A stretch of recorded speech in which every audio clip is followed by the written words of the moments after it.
So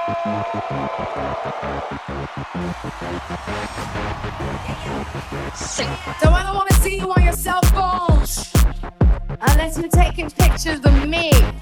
Rihanna didn't just become the world's biggest pop star.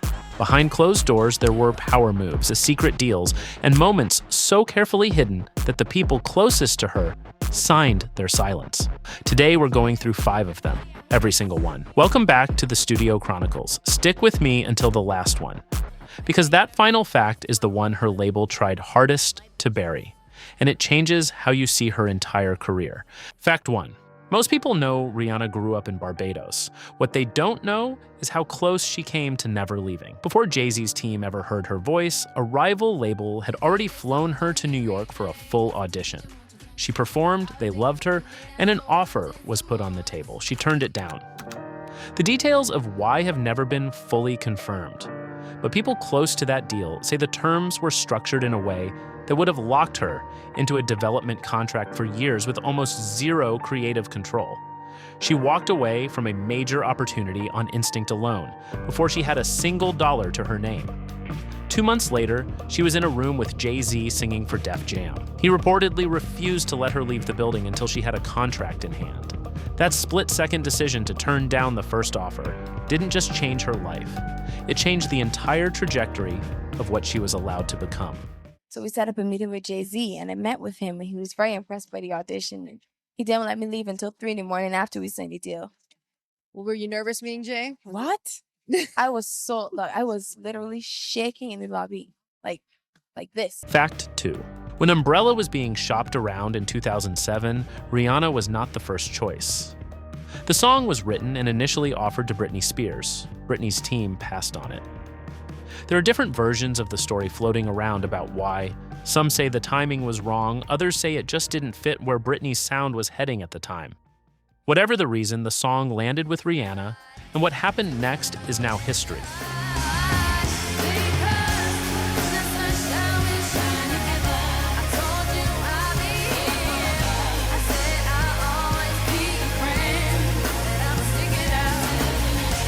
Umbrella spent 10 weeks at number 1 in the UK.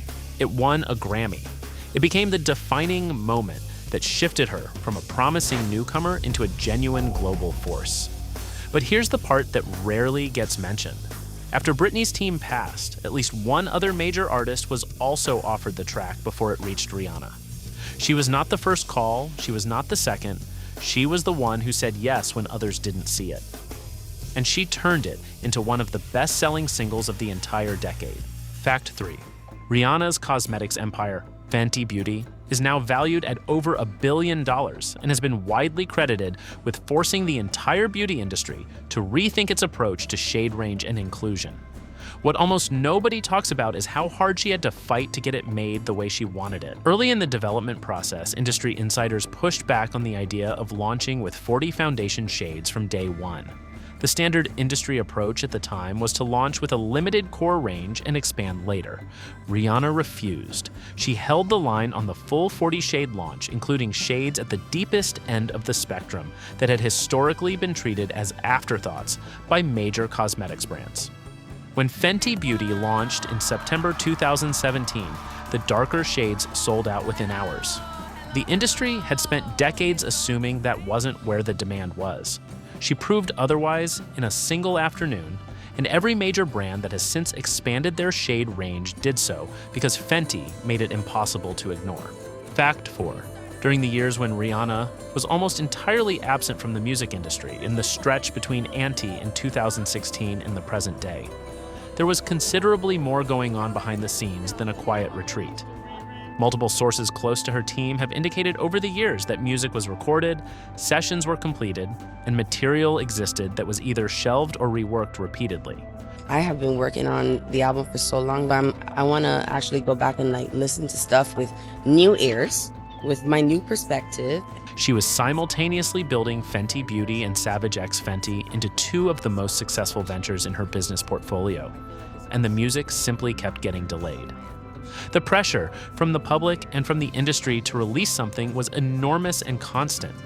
She absorbed it without responding to it, which is its own kind of power. The music is still out there somewhere, finished and sitting on a hard drive. Fact 5, the one they tried to bury. This is the one. After the 2009 incident with Chris Brown, the initial public response from her label was not full and immediate support. Internal communications and accounts from people present during that period describe a window of time where there was uncertainty at the corporate level about how to handle the situation publicly.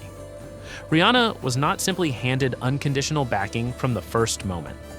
What she received instead was a careful, managed response while decisions were being made above her. She navigated one of the most public and painful moments of her life while simultaneously having to contend with institutional hesitation around her. What is documented is what came after. She rebuilt, she expanded into ventures no one predicted, and she did it largely on her own terms. The label protected its investment. She protected herself. Those are not the same thing, and the distinction matters.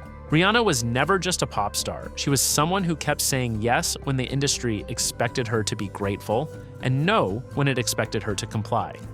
The full story of how she built what she built and what it cost to get there is still being written. Drop a comment. Which one of these actually surprised you the most? And if you're not subscribed yet, hit that subscribe button. This is the Studio Chronicles. We'll see you in the next one.